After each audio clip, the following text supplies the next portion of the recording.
Imagine being dragged into a world where truth is a crime and silence is a death sentence. Where a single woman, bound by faith and fire, defied England's most powerful men and paid the ultimate price. But what if the story you know about her execution is a lie? What if England didn't just kill Anne Askew? They tried to erase the real reason she died. Tonight, we're going into a secret the kingdom buried for centuries. A truth so disturbing that even the executioners wanted it forgotten. She grew up in a world where obedience was survival. Yet something inside her refused to bow to the fear that ruled England. Anne Askew was not a warrior, not a noble, not a threat in any traditional sense. Yet the belief she carried was enough to shake the foundations of a kingdom built on shifting religious laws. In an era when a single sentence could be labeled heresy and a whispered doubt could be considered treason, conviction became more dangerous than any weapon. She questioned what she was told to accept. She studied what she was forbidden to read. And most importantly, she refused to let anyone define her faith for her. To the authorities, this wasn't simply disobedience. It was rebellion disguised as piety, a spark that could ignite others if allowed to burn unchecked. Anne's belief wasn't loud or theatrical. It was quiet, relentless, and unbreakable, which made it all the more terrifying to men who depended on control.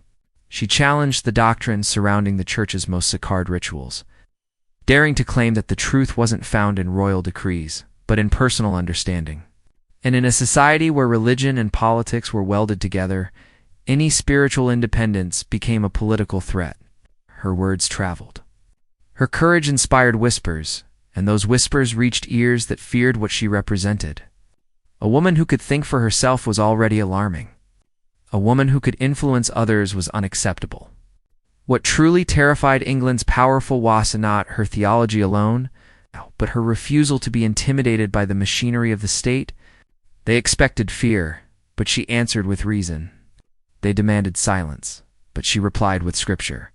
Each interrogation only revealed that she understood exactly what they were trying to do and had already accepted the consequences. That kind of clarity was lethal to the men who needed her broken, not because she posed a physical threat, but because she exposed how fragile their authority truly was. If one woman could stand firm, how many others might begin to see the cracks in the system meant to keep them obedient? Her forbidden belief became a weapon, not in her hands, but in the hands of those who sought to use it against her. They twisted it into evidence, reshaping her conviction into an accusation that could justify the punishment they were already eager to deliver. But even then, they weren't satisfied with eliminating her ideas. They needed to extract something more. They believed her faith was influenced by someone higher, someone they wanted to expose. So her personal belief became a key they hoped to turn, a door they hoped to force open. But Anne refused to give them what they wanted. She held on to the belief that started everything. Not because it promised salvation, but because it was the only thing they couldn't take from her.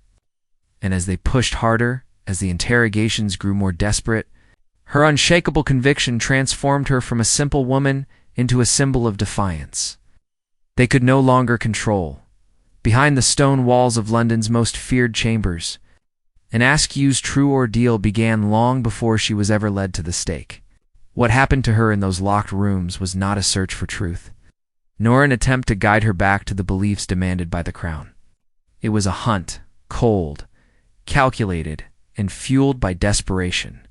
The men who circled her were not merely interrogators. They were political predators searching for the scent of a much bigger prize. They believed Anne held a name, a connection, a secret that could expose a powerful figure hidden deep within the corridors of the Tudor court.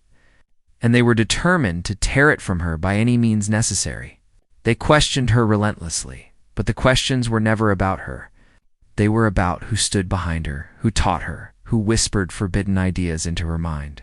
Anne, a lone woman with a sharp mind and sharper faith, suddenly became the key to a conspiracy that may or may not have existed.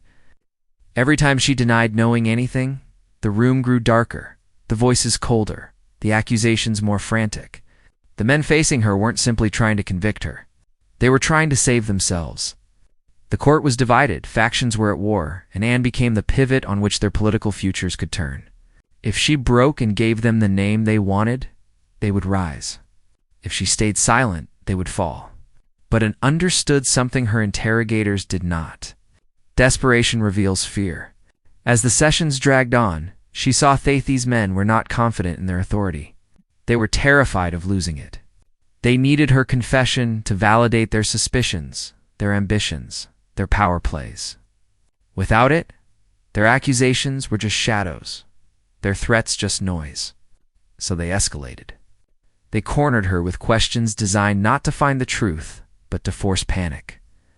They accused her of meeting dangerous figures she had never seen, of spreading ideas she had only quietly discussed, of conspiring with people she had never spoken to. Their entire strategy hinged on breaking her mind before they broke her body. As the interrogations intensified, Anne's composure became their greatest frustration. She didn't rant, didn't beg, didn't collapse under the weight of their accusations. Instead, she answered calmly, sometimes even correcting their misc, displaying a clarity that unnerved the very men trying to dismantle her. Every time she refused to give them a name, the tension in the room tightened like a rope pulled from both ends. This only deepened their determination to crush her resistance. Because if she continued to stand firm, their case against her, and against the person they believed she was protecting, would crumble into dust. They began to realize that Anne wasn't just resisting interrogation. She was denying them the political victory they needed. Her silence became a shield not only for herself but for whoever they believed she was connected to. And in the minds of her interrogators, that silence could only mean one thing. She was hiding someone powerful, someone they desperately needed to bring down, someone whose fall would shift the balance of the kingdom itself. By the time the day of Anne Askew's execution arrived, the public had been told a carefully crafted story, one that painted her as nothing more than a stubborn heretic who refused to accept the teachings of the church. But that version of events was never meant to reveal the truth. It was designed to protect the men whose careers, reputations, and ambitions were tied to her downfall. The execution itself became a performance, a stage on which England attempted to rewrite everything that had happened behind closed doors. Anne was wheeled out, broken in body, but unbroken in conviction. And even in her condition, she became a dangerous symbol. The authorities knew that if the people understood what had really been done to her, the kingdom's carefully maintained image of justice and righteousness would shatter instantly. So, they buried the truth beneath a veil of official narrative. To the crowd, she was just another condemned soul paying for religious defiance. But to those who orchestrated her suffering, she represented something far more threatening, a failure. They had tried to extract a confession, tried to force her to name the influential figures they suspected, and she had given them nothing. The brutality inflicted on her had not produced the political victory they had hoped for. Killing her was not a punishment. They had already punished her. It was a necessity, a final act meant to silence the evidence of their own desperation. They couldn't afford for witnesses to question why she had to be brought to the stake. Unable to stand, unable to walk, unable even to hold herself upright. They needed people to believe her condition was the result of stubborn wickedness, not the result of what had been done to her in the tower. And so the ceremony of execution became a deliberate cover-up. Officials stood by repeating rehearsed lines about her insolence, her defiance, her refusal to repent. They spoke loudly enough for the crowd to hear, projecting authority and certainty, hoping that the volume of their voices would drown out the unease spreading among those who saw how frail she had become. The goal wasn't justice, it was control. They needed to control the narrative, control public perception, and above all, control the flow of information. Any hint that she had been tortured illegally, any whisper that the interrogation had broken laws the state itself had set, would have shattered the illusion of lawful order. Every detail of her execution was orchestrated with precision. It's designed to create distance between the truth and what England wanted the people to believe. Officials insisted that her fate was sealed by her own choices, not by the political ambitions of men who feared exposure. They emphasized her supposed danger to the realm, inflating her words into treasonous threats, framing her silence as proof of guilt rather than evidence of integrity. In their eyes, the horror of her condition was something to conceal, not acknowledge. What lingered in the air that day was not justice, but fear. Fear in the eyes of the officials. Fear of what would happen if the public understood the truth. fear that her execution might raise more questions than it silenced. Yet even as the flames were prepared, even as they stood waiting for the moment her voice would finally disappear, the men who had orchestrated her death understood something they could never admit: the telemating her body would not erase the truth she carried, and that the execution they intended as a cover-up was already becoming a story they could not fully control long after the flames died and the crowd dispersed.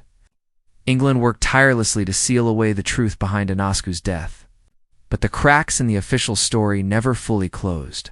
Beneath the neat, polished version recorded in state documents lay a far more unsettling reality, one that exposed the anxieties, rivalries, and hidden agendas of the kingdom's most powerful men. The true reason for an Unk's execution was never simply her beliefs. It was the threat her knowledge posed to a political structure. Already trembling under the weight of suspicion and internal conflict, Anne had become entangled in a silent war between factions at court, and her refusal to yield made her dangerous in a way that terrified those who needed their secrets intact. The buried truth began with a fear that did not come from the church, but from Lacrone's own inner circle. Anne's interrogators believed she had ties to a prominent woman close to the king, someone whose influence was already under scrutiny. If that connection were proven, the balance of power at court would shift, alliances would fracture, and the fragile peace holding the kingdom together would collapse. This fear transformed Anne's personal conviction into a political threat, forcing her into the center of a storm she had never intended to create. Her silence during interrogation was interpreted not as resistance, but as protection. Protection of a figure whose downfall would serve the ambitions of her accusers.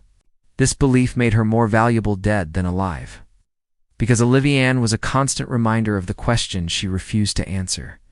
The truth England buried was that her execution was not a punishment for heresy, but a precaution against revelation. If she had spoken a single name, everything would have changed. If she had confirmed their suspicions, a chain of arrests and accusations would have followed. But she didn't. And because she didn't, the men who interrogated her were left exposed, vulnerable, and desperate to hide the evidence of their failure. Executing her allowed them to erase the possibility of further inquiry, to silence a woman who had seen the fear in their eyes, and to prevent her from revealing the unlawful methods they used in their pursuit of political advantage. The cover-up that followed was subtle but deliberate. Records were edited, testimonies rewritten, motives disguised. England crafted a narrative that positioned her death as a necessary response to dangerous dissent, hoping no one would question why she had been interrogated with such intensity, why her body was so broken, or why her refusal to speak was treated as something more than religious stubbornness. The deeper truth that her execution was meant to protect the powerful, not the public, became a secret carried behind closed doors, whispered only among those who understood how fragile the kingdom's stability truly was. And yet the truth never disappeared. It lingered in the accounts of those who dared to question the official narrative, in the contradictions preserved in private letters, in the unis of witnesses who sensed there was more to her story than the crown admitted. Her death was not the end officials hoped it would be. Instead, it became a symbol of the very corruption they had tried so desperately to hide, a reminder that even the most carefully buried secrets leave traces behind, waiting for someone bold enough to uncover.